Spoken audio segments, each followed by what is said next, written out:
Peace, family. Sister Victoria X here, and we are gonna do our morning reading of Real Love by Minister Ava Muhammad.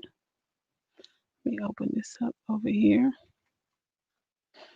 Um, if you'd like to be notified when I do go live and I do my read alongs or when I'm just doing my regular lives, go ahead and text Healthy Hue, all caps, no space, to 77948. And if you have not been reading the rest of the chapter with us, go ahead and let me make sure. Okay. Go ahead and go to sistervictoriax.com, scroll all the way down to the bottom and click the YouTube icon so that you can look at the playlist where chapters 1 through 11 are currently posted on my YouTube. So chapter 14 is a bit lengthy, so we're going to go ahead and get into it. And for those that are new, I like to read the content first and then give my commentary at the end because I understand and realize that everybody don't want to hear my commentary. So you can come and get what you need and be on your way if that's what you prefer. So give me one second. Just looking for a bookmark really quick here. Okay. So um we're reading Real Love by Ava Muhammad, chapter 14, The Benefits of Being Alone. We all want and need to be in a relationship. However, Allah God created the human being with the capacity to be alone because absent the ability to deal effectively with yourself, you can never deal effectively with anyone else. The term alone is commonly used, but how many of us have studied it to know what it means? One definition is separate, apart, or isolated from others, to the exclusion of all others or all else. Another meaning is unique, unequaled, unexcelled. It also means without aid or help. Alone is not the same as lonesome. We all know that. To be lonesome connotates emotion or longing for a relationship or companionship. But while we focus on the natural need to seek, find, and maintain harmonious relationships, we must realize there is such a thing as peace and contentment in the company of oneself, as long as you remain connected to God and know how to make His love a reality in your life. We all are born with a need to be made secure. When that need is not met or fulfillment of that need is threatened, we experience the emotion called fear. Fear was the first emotion we experienced, emerging from the safety of our mother's womb. Fear is produced by the insecurity of infancy or the inability to do for self. It is one thing to feel insecure as a baby or child, but when we reach the age of 1, 25, 30, and 40, yet still cannot do for self, we have a serious problem. One component essential for inner peace and security is to master the art of being alone. When you sit in front of a television set, not to watch a specific program, but only because you have no one to be with, you have not mastered the art of being alone. You have yielded the supremacy of your intelligence to a made thing. You are using the television or some other distraction you feel you must have because the truth is you want to escape the reality of your own thoughts. When you master the art of being alone, it means you have reached the understanding that time alone is necessary for the growth and nourishment of your imagination. Without a healthy imagination, you have lost something essential to your ability to love. Even thought Even though we are born to need others, we are also born with the ability and capacity to be alone for long periods of time. Scholars say the ability to be alone allows us to become aware of our deepest feelings and impulses. When you are by yourself, you have the best and really only opportunity for self discovery and self realization. Master Farad Muhammad, the great Mahdi and teacher of the most honorable Elijah Muhammad, summarized the profound body of knowledge. Accept your own and be yourself. We know that love is the universal creative force, but solitude is a critical part of the creative process. God spent trillions of years alone in the darkness of space. What was he doing? A great portion of that incomprehensible amount of time had to be spent in contemplation and meditation. One of the 99 divine attributes of Allah God is creator. In fact, we are taught by the Honorable Elijah Muhammad that the attributes have theological order, and creator is the first of the divine attributes. Allah is the supreme being who brought all that is into being. He is the author of all that exists and the maker of laws, which govern and sustain that which he has caused to come into being. The word create means to cause to come into being something unique that would not naturally evolve or that is not made by ordinary process to cause to happen. Allah God, in his attribute of creator, has power to bring about things that would not come simply by the passage of time. We are blessed with creative power by virtue of being human beings. Most of us are letting this awesome power remain dormant, and we have a tendency to wait for things to come about and hope that with the passage of time, deficiencies in our lives and the environment will correct themselves. The triple darkness of space that Allah God created himself from could have remained just that eternally darkness. Good morning, baby. The life that you are and the life around us would not exist had it not been moved upon by a force. That force is present today in you. Force is strength, energy, power, and intensity. In order to be creative, you need time alone. Creative pertains to the evolution of your conscious mind to a point where it brings a new idea from a higher source that your normal intellect could never bring into existence. Psychic information comes through the superconscious mind directly from Allah God, the creator, the originator. Creativity is not something you acquire in the traditional Western education system. It is something that transcends scholastic knowledge. It is something that comes as a result of activating the connection that allows you to access the mind of God. You cannot do that unless you are willing to probe your memories, and that is something you have to do by yourself. Allah is he who created the heavens and the earth and what is between them in 6 periods, and he is established on the throne of power. You have not besides him an intercessor or guardian. Will you not then mind? He orders the affair from the heaven to the earth, and it will ascend to him in a day, the measure of which is 1,000 years as you count. Such is the knower of the unseen and the seen, the mighty, the merciful, who made beautiful everything that he created, and he began the creation of man from dust. Then he made his progeny of an extract of worthless water. Then he made him complete and breathed into him of his spirit and gave you eyes and ears and heart. Little is it that you give thanks. The Holy Quran 32:4 through 9. With these verses in mind, think back to where you began life on this plane of existence, Earth. Memory is a word that comes from a Greek term meaning to care for. All of your previous experiences are meant to be cared for. I mean, you should you should use your past experiences, good and bad, to grow closer to God. Don't hide your experiences from yourself. Life is recognition of God at the moment. If you can recognize God right in this instant, you are alive, and no matter what burdens you are carrying, no matter what things you have done in the past that you regret, he has seen fit to bring you to this moment.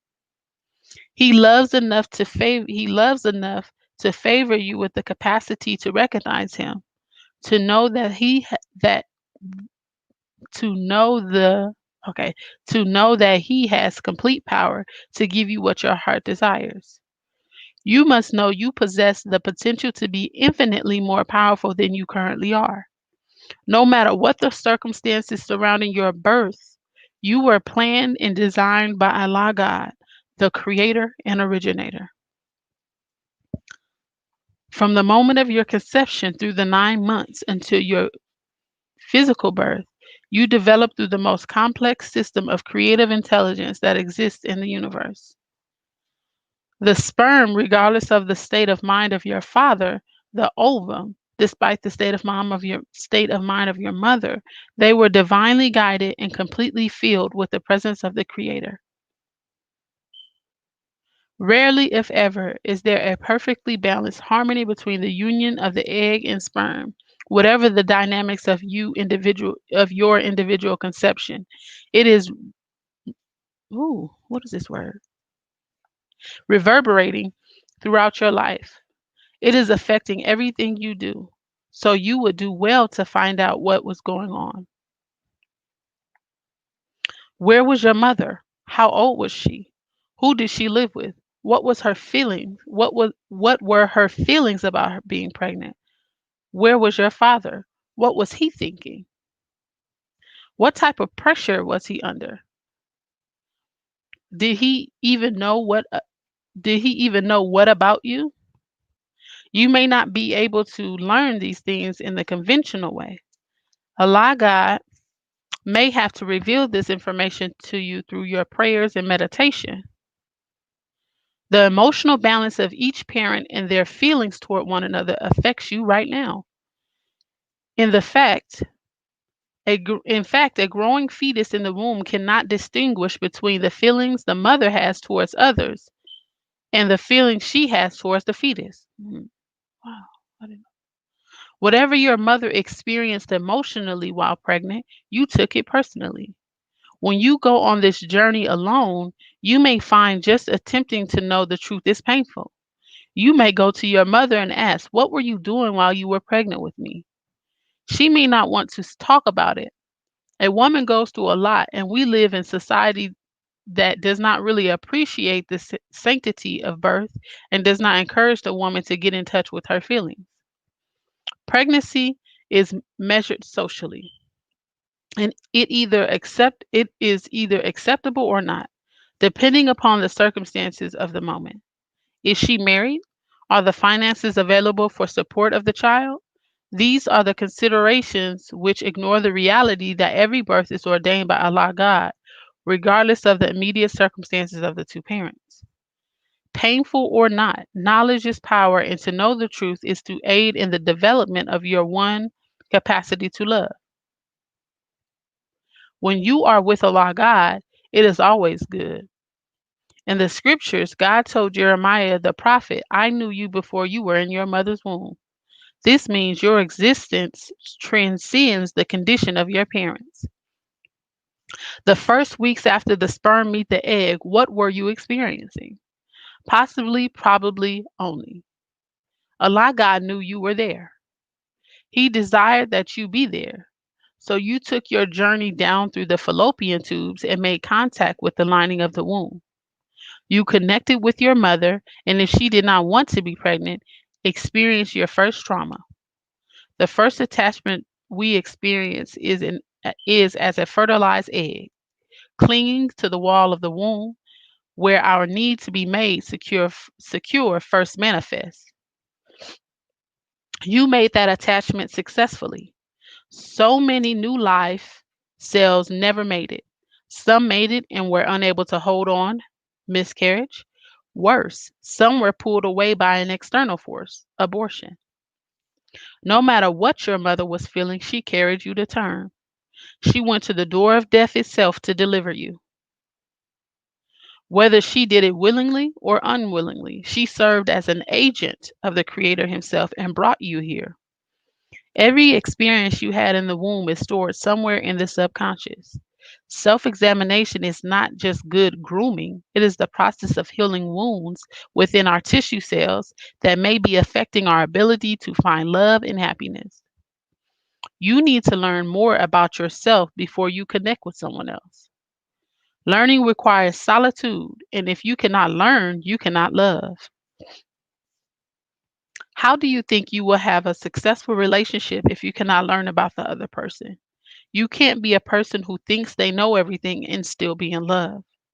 The only creature of earth whose behavior is mostly acquired is the human being.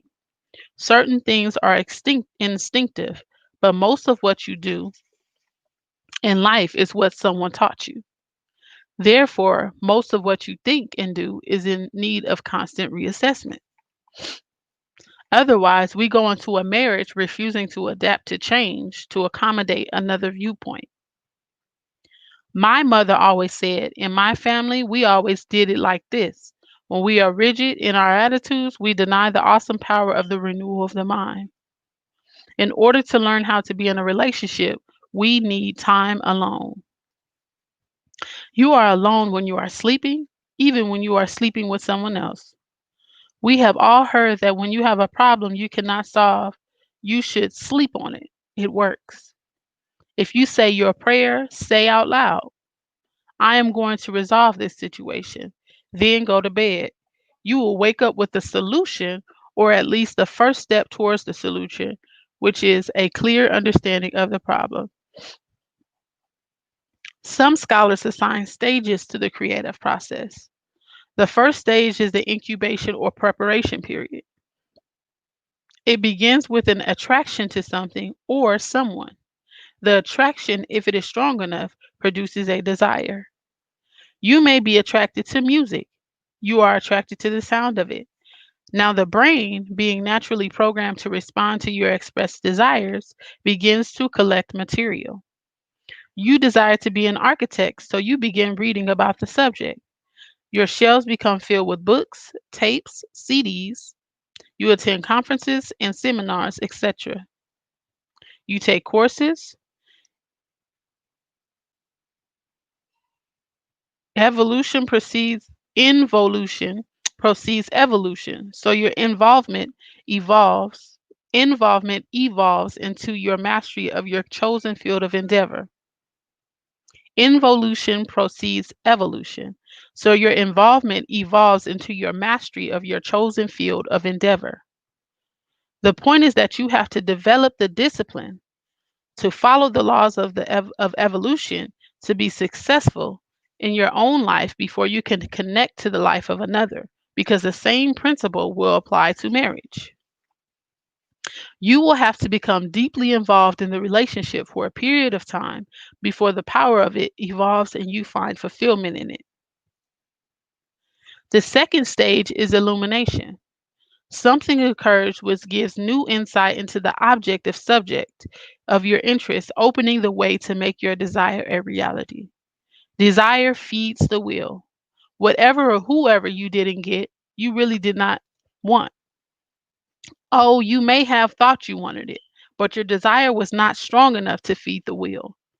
The Holy Quran teaches us when Allah God desires a thing, He only says to it be, and it is. There is nothing spooky about it.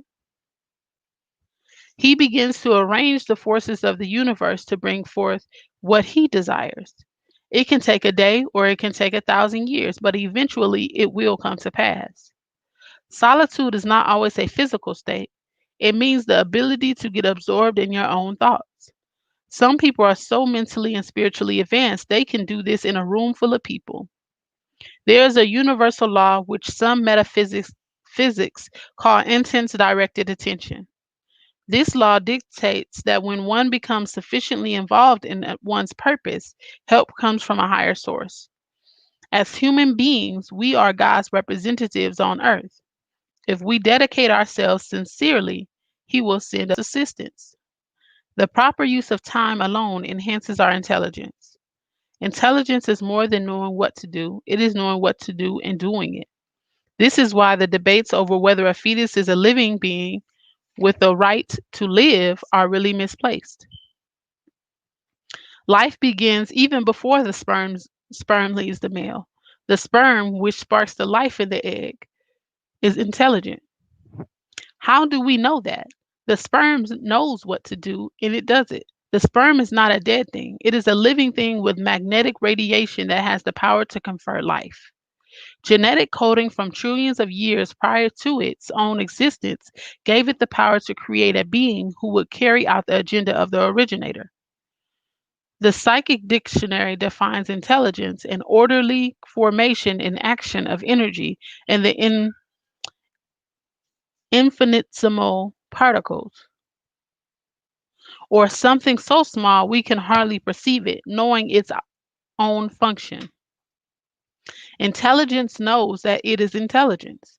It is the innate ability of the mind to respond to new conditions and realize what it perceives, to make new things, view and course of action out of this accumulated impressions.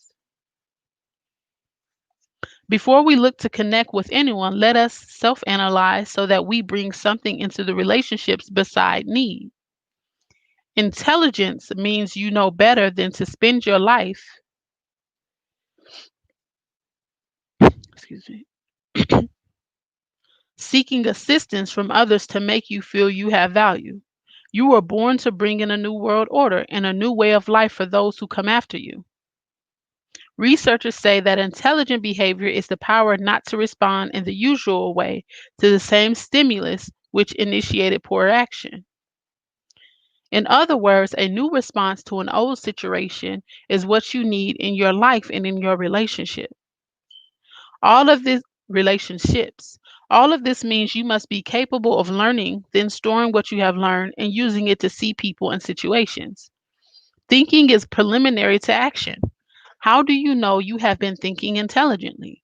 When you get up and act, action is the inevitable result of thinking intelligently. When you sit around waiting and hoping for someone to come into your life, you are not using the powers God has given you. Thinking is predominantly a solitary activity, even though others may be present. When you have a problem with someone else, you cannot think out the solution if you are doing the talking. You cannot talk and think at the same time. Everyone has his or her own perception of a situation, and the worst mistake we make is attempting to settle differences in the everyone has his or her own perception of a situation, and the worst mistake we can make in attempting to settle differences is to impose our perception of the situation on the other person. He or she evidently doesn't see it your way. Otherwise, there would not have been a disagreement. Struggle is ordained. It is not an end unto itself. It is a process that leads us toward perfection in ourselves and in our relationships. It is futile to walk away every time you meet disharmony in a relationship because you will find discord in the next one. To walk away, to walk away is to abort the creative process, to deny yourself the fulfillment you want and need. There is no relationship that is worth anything without friction, because without friction, there is no motion, therefore, no growth. We don't like to spend time giving thought to things because things requires discipline and control of impulse. The Honorable Elijah Muhammad has taught us to think 5 times before we speak. Usually, when we are confronted with a remark or action we do not like, we react immediately and verbalize our first thought. We express ourselves so quickly the response comes from the brainstem, the lower, primitive level, not the upper region where the pineal gland is located. Use of the higher level requires careful deliberation. Remember that you need to take time and reflect on your beginnings on this plane of existence in the womb of your mother. It is important to come to terms with how you came here, how your mother felt about being pregnant. A woman's thoughts and sensation cross the placenta and actually form the desires, objectives, strengths, and weaknesses of the newborn life. Most of all, her self value lays the base for her child's self value. So, that is not the end of chapter. Is not the end of chapter 14, but we are going to stop there. We have a couple more pages left. And I am going to end this there. And inshallah, I will be back later to finish off this chapter. Um, every day at 8 o'clock, I have a meeting that I have to attend. So I don't want to miss that meeting or be late to that meeting. But hopefully, inshallah, you all will join me later on when I come back on to finish out that chapter. So if you would like to get updates on when I do my lives, text healthy you all caps no space to 77948. I pray that you all have a beautiful day and peace out.